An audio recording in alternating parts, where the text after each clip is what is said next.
বৈষম্য বিরোধী ছাত্র আন্দোলন ও পরবর্তীতে এনসিপি নেতা সার্জিস আলম জ্বালাময়ী বক্তৃতা দিয়ে বেশ আলোচনায় ছিলেন। সংসদীয় আসন ১ ও পঞ্চগড় ১ আসনে এবার প্রার্থী হন জামায়াতের নেতৃত্বে ১১ দলীয় জোটের হয়ে।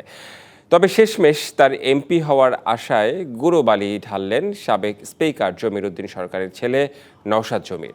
পরাজিত হলেন এনসিপি নেতা সার্জিস আলম। পঞ্চগড় ১ আসনে জাতীয় সংসদের সাবেক স্পিকার ব্যারিস্টার জমির উদ্দিন সরকারের সন্তান ও বিএনপির প্রার্থী ব্যারিস্টার নওশাদ জমিরের ব্যাপক জনপ্রিয়তার কাছে টিকতে পারলেন না এই এনসিপি নেতা। উত্তরের জেলা পঞ্চগড় ১ আসনে এবার ৭ প্রার্থীর বহুমুখী লড়াইয়ে সবার নজর ছিল সার্জিস আলমের তারুণ্যের শক্তির দিকে। তবে ভোটের চূড়ান্ত লড়াইয়ে অভিজ্ঞ রাজনীতিকদের টপকাতে পারেননি তিনি।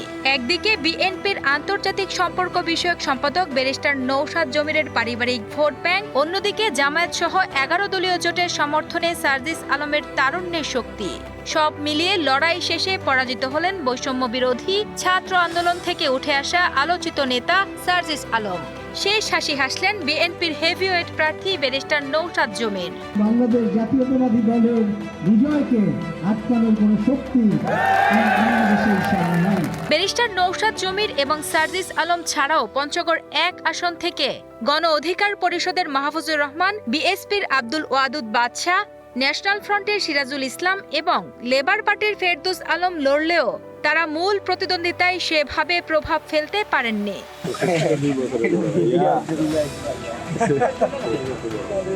জানা যায় পঞ্চগড় ১ আসনে এনসিপির নেতা সার্জিস আলমের জনপ্রিয়তা ভালো ছিল।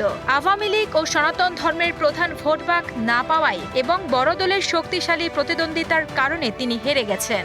সব মিলিয়ে সার্জিস আলমের সাহসী পদযাত্রা ও পরিবর্তনের স্লোগান ভোটারদের মাঝে আলোচনা তৈরি করলেও পঞ্চগড় ১ আসনের ভোটাররা শেষ পর্যন্ত অভিজ্ঞতার পাল্লাকেই ভারী করেছেন এবং ব্যারিস্টার নওশাদ জমিরকে তাদের প্রতিনিধি হিসেবে বেছে নিয়েছেন।